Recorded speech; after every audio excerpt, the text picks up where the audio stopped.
आज पुनः गीता के 18वें अध्याय का पाठ करेंगे। गीता का जो 18वां अध्याय है वो पूरी गीता का समरी है। समरी कहने का मतलब पूरा गीता का तथ्य है।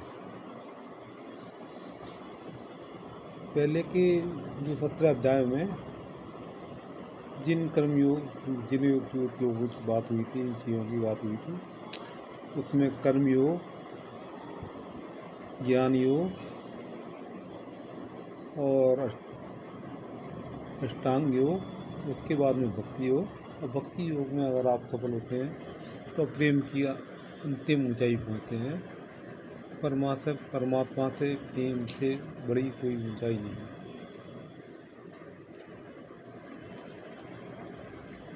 हमारे अंदर तो वासनाएं ही भरी हुई हैं, कामनाएं ही भरी हुई हैं। हम कामनाओं के ऊपर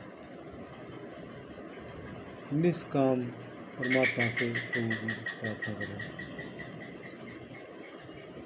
शायद ऐसा करने से जीवन हमारा सफल हो जाए। 18वें अध्याय के एक श्लोक में पढ़ा था, उसमें लिखा है परमात्मा सभी व्यक्तियों के, सभी जीवों के हृदय में निवास करता है। अभी मैं संता हार्टफुलनेस के कुछ ध्यान प्रयोग सुनता था। तो ध्यान प्रयोग में बेसिकली 15 मिनट तक तो रिलैक्स में कराते हैं, पैरों से शुरू करते हैं और आखिर में हृदय पे ध्यान रखने को कहते हैं कि हृदय में कोई ज्योति प्रज्वलित हो रही है, उसको ध्यान रखो। उसके ऊपर आधे घंटे तक विचार रहित होकर ध्यान करने को कहते हैं। आधे घंटे के बाद में आप जब उठेंगे तो आपके अंदर नई स्फूर्ति होगी, नया जीवन होगा। ऐसा लगेगा कि बहुत नए वातावरण में हम आए। कुछ बहुत सारी कहानियों के बारे में जो बात करनी है।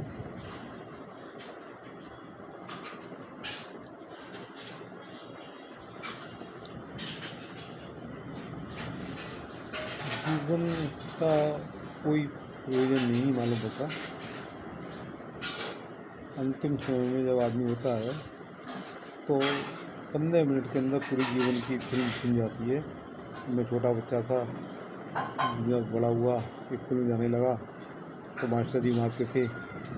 मास्टर जी घर पे देखा करता था। ये बड़ा हुआ और मैं डिग्री कॉलेज में पढ़ने लगा और बड़े चिकित्सीय विद्यालय में पढ़ा। उसके बाद मैंने मरीजों को देखना शुरू किया, पैसे को ज़्यादा ध्यान दिया और प्रेम पे ध्यान कम दिया। मेरी ही जीवनी कहानी नहीं है, जीवन व्यर्थ चला गया। मैंने बहुत से लोगों से बात की कि आपने जीवन में क्या पाया, तो ज़्यादातर लोग कहते हैं जीवन में व्यर्थ चला गया। मुझे तो आज तक अभी कोई व्यक्ति नहीं मिला जो कहता हो मेरा जीवन सार्थक हुआ। लेकिन मुझे लगा कि मैंने अपने जीवन में दिया। मैं आज 65 साल का हूँ। मुझे लगता है मेरा जीवन व्यर्थ किया, लेकिन मैंने कुछ अच्छे कार्य भगवान के लिए कर दिए। गरीबों का भला करके वो अच्छे कार्य लोग मुझे याद करते हैं, करेंगे। शायद मैं ना रहूँ कल, लेकिन लोग याद करेंगे उन कार्यों को जिनके ऑपरेशन मैंने किए और अवस्था भाव की वजह से वो नहीं करा पा रहे थे। तो मैंने उनका कम वर्ष में कार्य कर दिया, तो वो लोग मुझे याद करेंगे। और प्रभु की यही मर्जी थी, प्रभु के लिए कार्य कर रहा था मैं। प्रभु ने करा लिया अपने हाथों से, प्रभु के हाथ से उसने करा लिया। मैं तो एक निमित्त मात्र था और मैं निमित्त मात्र हूँ। आज भी मैं छोटे मोटे कार्य करता हूँ, छोटे मरीजों को देखता हूँ, तो मैं परमात्मा का ध्यान करता हूँ। परमात्मा के व्याप पर ही मैं मरीजों का इलाज देखता हूँ। मेरा तो कुछ भी नहीं है, करने वाला तो वही है। तो इन कहानियों के बारे में ज़्यादा बात नहीं करूँगा आज मैं गीता के 18वें अध्याय का पाठ करूँगा। कुछ लोगों का बहुत बड़ा है। संन्यासस्य महाभाव तत्मिच्छामि वेदितुं त्यागश्चाह्यकेश प्रत्येषि निषूद्रम्। समस्त कर्मों का मंगल में तुरंत फल भक्ति है। यह प्रथम 6 अध्याय में इसको कुछ बताया गया। द्वितीय 6 अध्याय में निर्गुण भक्ति का स्वरूप बताया गया है। तृतीय 6 अध्याय में ज्ञान द्वारा विवेक का सगुण निर्गुण के विकास से व्यक्ति का निर्देश किया। पूर्व महाजनों द्वारा गीता का इस प्रकार पूर्व तात्पर्य प्रदर्शित हुआ। उपरोक्त सभी बातें सत्य अध्याय तक पहुँचाती हैं। उन्हें श्रवण करने के बाद अर्जुन ने श्रृंगार के रूप में संक्षेप में इन सभी तत्वों को सुनने की इच्छा करते। एक इसके एक किसी निकंदन एक केसरी निषूदनम संन्यास और त्याग दो सबका सोचना चाहते हैं। श्री भगवान कहते हैं काम्यान्ना कर्मणा न्यासा संन्यासा कव्यो विदा सर्वकर्म फल त्यागम त्यागम विचक्षणा। काम कर्मों का स्वरूप तय पर त्याग कर नित्य और नैमित्तिक कर्मों का निष्काम रूप से अनुष्ठान करने का नाम ही संन्यास है। नित्य और नैमित्तिक काम सभी प्रकार के कर्मों का अनुष्ठान करते हुए भी सभी कर्मों के फल को त्याग करने का नाम ही त्याग है। तो दो बातें उन्होंने कही, नित्य और नैमित्तिक कर्मों को अनुष्ठान पूर्वक करें और इनके फल की इच्छा न करें। नित्य और नैमित्तिक काम को करने का नाम ही संन्यास है और उनके फल का त्याग करने का नाम फल का त्याग करना ही त्याग है। विचरण कविगण संन्यास और त्याग का ही पार्थक्य बताते हैं। त्याज्यम दोष बदिते के कर्म प्राहुर मनीषण यज्ञ दान तपा कर्मा न त्याजमती चापे। त्याग के संबंध में कुछ पंडितों ने ऐसा किया, कर्म मात्र उपयुक्त है त्याग है, किंतु कुछ पंडित कहते हैं यज्ञ दान तप आदि कर्मों को त्याग कहते हैं। मतलब यज्ञ दान तप जो है तो त्यागने योग कर्म नहीं है, तो करना नहीं है। निश्चयं शृणुमे तत्र त्यागे भरत सत्वं त्यागी ही पुरुष व्याघ्र त्रिहृदय संप्रकृता। हे भरत सत्वम, हे पुरुष, त्याग के विषय में निश्चय सिद्धांत है कि त्याग भी 3 प्रकार के हैं। प्रकृति में आपकी 3 प्रकार की है, सात्विक, राजसिक, तामसिक। तो वो कहते हैं कि त्याग भी 3 प्रकार के हैं। यज्ञ दान तपा कर्मा न त्याज्यम कार्मेव तथा यज्ञो दानम तपस्यैव पावनानि मनीषिणा। यज्ञ दान तप आदि कर्म स्वरूप से त्याग नहीं है, ये सभी मानव के कर्तव्य कर्म हैं।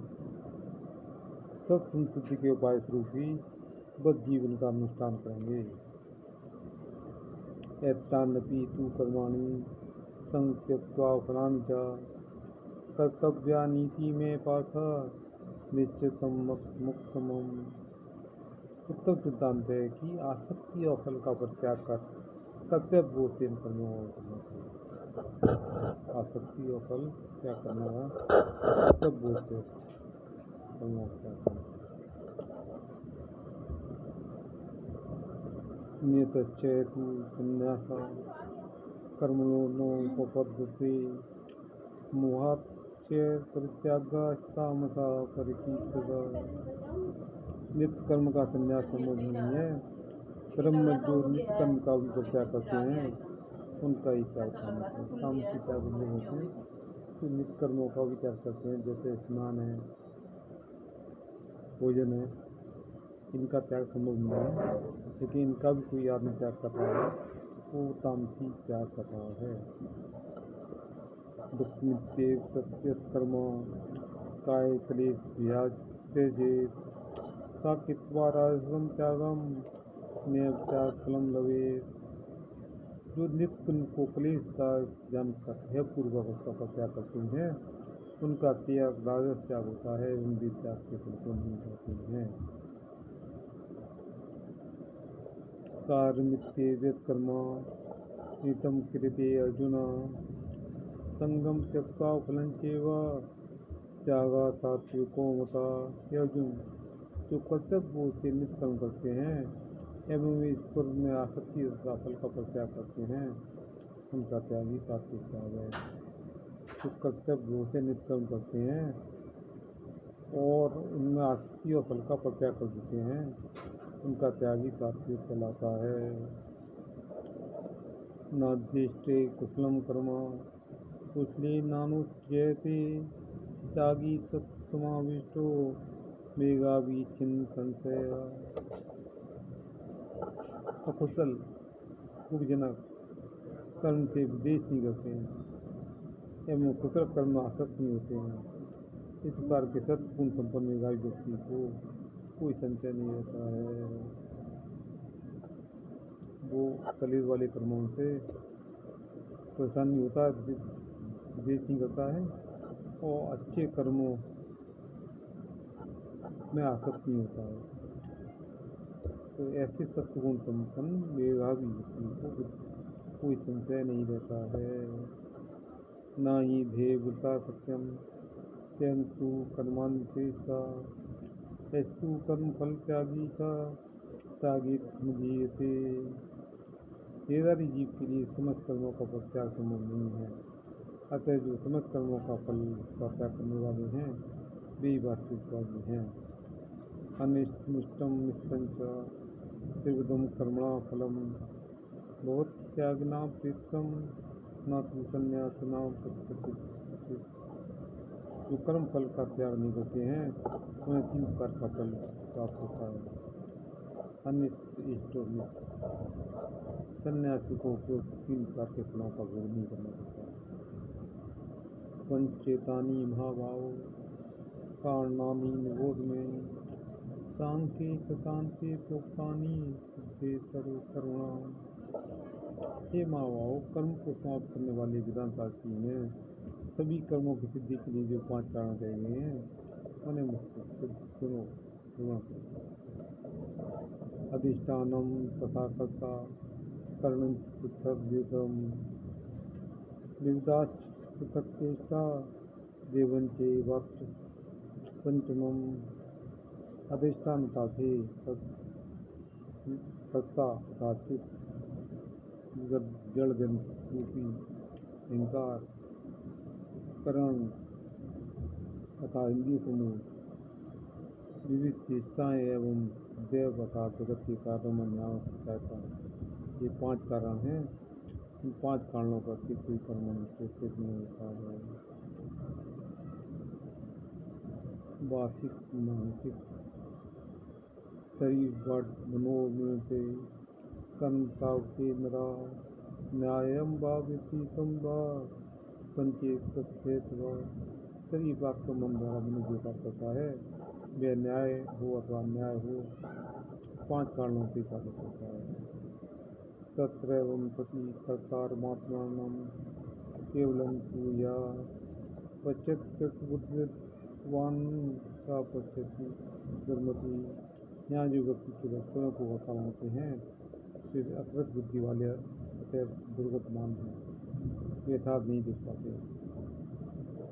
ऐसे नाको भावो बुद्ध से न लिप्यते हत्वावी सा इमा लोकान हंति न निवर्तते। हे अर्जुन, बुद्ध के विषय में तुम्हारा जो होगा यह केवल अहंकार के वाक्यों से होता है। उस 5 कारणों को ही समस्त कर्मों का कारण करने पर तुम्हें यह मोह नहीं होता। अतः जिनकी बुद्धि अहंकार भाव से लिप्त नहीं होती वे समस्त लोगों के मार्ग पर भी किसी की हत्या नहीं करते एवं हनन कर्म के फल से आगत नहीं होते। ज्ञान ज्ञेयम परिज्ञाता त्रिविधा कर्म चोदना करणम कर्म कर्तेति त्रिविधा कर्म संग्रह। ज्ञान ज्ञेय हो जाता है, तीनों ही कर्म प्रवृत्ति के कारण है तथा करण कर्म करता है 3 कर्म संग्रह। कर्म के आते हैं मनुष्य द्वारा जो भी कर्म किए जाए उसमें 2 अवस्थाएं हैं, प्रेरणा और संग्रह। कर्म करने से पहले जो भी अवलंबित होती है उसका नाम प्रेरणा है प्रेरणा का प्रेरणा ही कर्म का सिद्धांत है। अर्थात कर्म की स्थूल सत्ता की प्राप्ति से पूर्व जो वैज्ञानिक सिद्धा रहती है वही प्रेरणा है। क्रिया की पूर्वावस्था इन तीनों भागों में व्यक्त है। कर्म करने का ज्ञान, कर्म का स्वरूपगत वेद और कर्मकर्ता का परिग्राह। क्रियागत अवस्था के स्थूल आकार में कर्म के तीन भाग हैं: कर्णत, कर्मत और कर्ता। ज्ञानम कर्म च कर्ता च देव कुल भेदता योच्यते गुण संख्यानि यथा बच्चों कान्यति। अब सत्व रजोत्तम गुण के भेद से ज्ञान कर्म और कर्ता के वे तीन भेदों को बदला रहा है।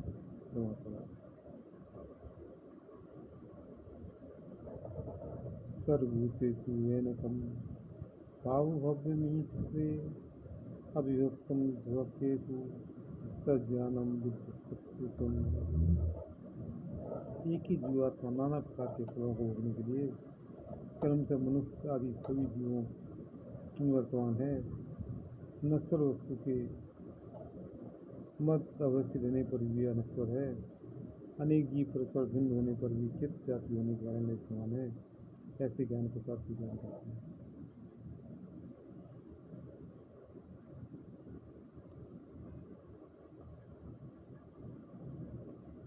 भगवान कहते हैं कि आत्मा अनश्वर है। अगर ये ज्ञान हो जाए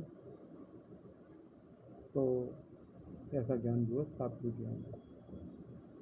प्रत्यक्ष ज्ञानम नाना भावान पृथक विधान वेद सर्वेषु भूतेषु तज्ज्ञानम विद्युराजुषम।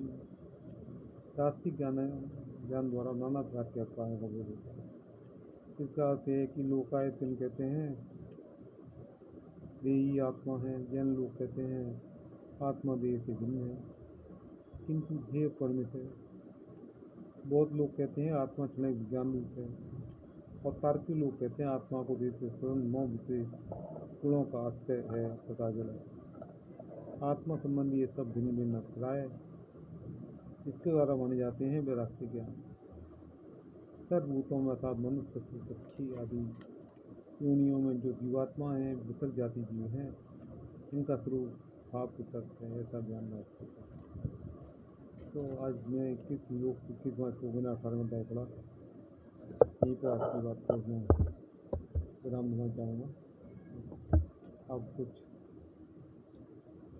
आज के परिपेक्ष में बात हो जाए।